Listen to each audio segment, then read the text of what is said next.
好战啊，他为了自己的野心私欲，然后不顾百姓的死生哦，然后战败了还要再战，要战到他觉得他以为止，可是他就是一直打输，所以他不顾人民百姓的死活，所以他是一个不人道的君主。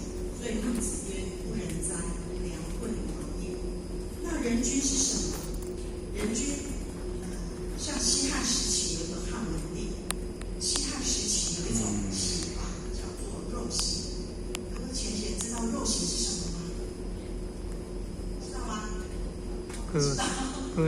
肉刑就是割鼻子、割耳朵，或者是断手、断脚的这种刑法叫肉刑。那汉文帝呢？他是一个他自己本身就很孝顺，然后他是一个勤俭爱民的一个君主。当时有一个女子叫做缇萦，然后她的爸爸叫淳于意。她的爸爸呢，因为犯了法，然后被罚了要肉刑的这个刑法。当时啊，他爸爸就说，他爸爸生了5个女儿哦，然后他爸爸要押往军职场的时候就说：“哎呀，生女儿有什么用啊？现在我大难临头了，都没有人可以帮助我。”那么缇萦呢，他听了他很伤心，他想说：“我该怎么样来帮助我的爸爸？”所以他就上书给汉文帝，跟汉文帝讲说，这个肉刑啊，对人的伤害，比如说，如果是误判的话，被割了耳朵还能回来吗？对，回不来了。然后他又觉得说，一辈子人都会有那样的标志，人要改过自新，也没有机会改过自新。上书是这样写。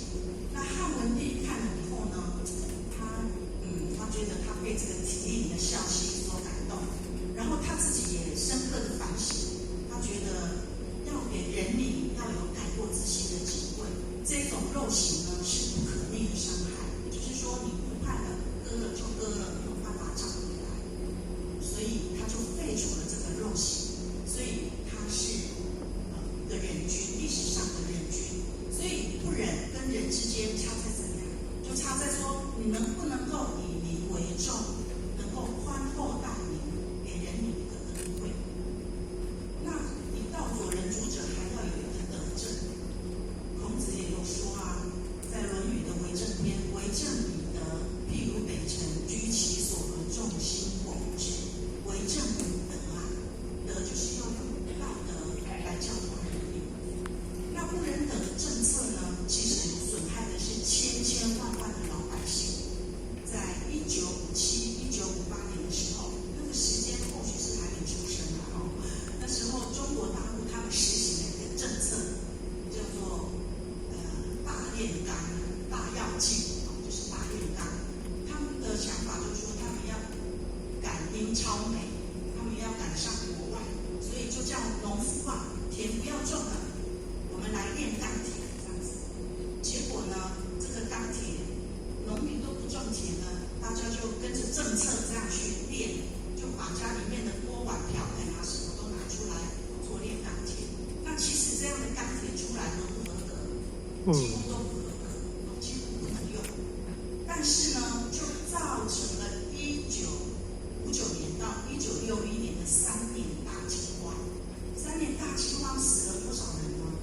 据统计哦，3500万人到5500万人。可是你要想，这个数字还是被掩盖过的。新冠肺炎，他们有没有很正常的说多少人？没有哈，这个数字是被掩盖过的哦。在1960年，台湾的人口才多少？不到1200万人哦。那时候或许都还没出生。那时候我们台湾的人口才11000多人。你看一个不仁德的政策，一个错误的政策，导致了有5500万人的死亡，非自然的死亡。所以德政呢，是必须要有益于人民的政治措施，还有政绩才可以。所以为政以德，譬如北辰，北辰就是北极星。北极星是一个以前没有 Google 导航，所以在夜晚的时候呢，北极星可以作为一个辨别方向的一个星辰。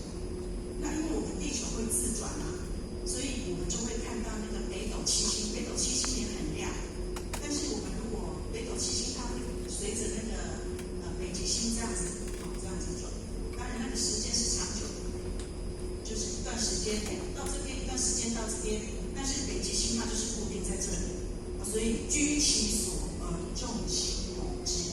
我们有德，我们才会像北极星一样，居于这样的定位，像圆规的这样的心，定在这个定位，然后外交都会围绕着你。所以以道作人主者，意思是这样，不以兵强天下，其势好坏。说不要以兵力的强大，以兵力的逞强来让人家屈服，否则会有更强的人出面。比如说，如果用武力来使人屈服，会不会是真的辛苦？不会。表面上说好我服你，其实心里面没有真服。所以不以兵强天下的意思，就是不要以武力不要用武力来让人家屈服，我们要用道德、用德来让人屈服。其势好缓，就是冤冤相报何时了啊？我们以这个现代版的其势好缓来跟大家做分享哦。大家都还记得911吗？美国的911，还记得吗？记得哦。虽然已经22年了，但是这一幕或许还是历历在目，因为太震撼了。那首先，这个美国911，它其实也有因果啦，也有前因后果。或许就简单说一下，这个要源自于1922年的阿富汗的内战。那因为美国呢，它在国际上的地位就是属于世界警察，所以我们对岸跟我们有什么领域，美国也会出面，因为它是世界的警察，它在维持秩序。所以阿富汗的内战，它有介入调停，但是引发盖达组织的不满，他觉得美国这样不公平。所以呢，在1998年就制造了在东非美国大使馆的一个汽车爆炸案。那么当时呢，美国就抓了宾拉登还有他的那一些基地组织的成员。那宾拉登最后被击毙，那么就导致了2001年的9月11号，恐怖分子呢驾驶了民航机冲撞纽约的地标世贸大楼，就是我们说的911，也就是这张图片911的恐攻事件，这是恐怖分子哦。那么美国当然这口气咽不下去啊，造成这么大的伤亡，所以1个月后，美国就去出战阿富汗。这个阿富汗战争打了20年，历任的4位总统，从小布希到奥巴马，然后还有川普跟拜登，到2021年才结束，长达20年。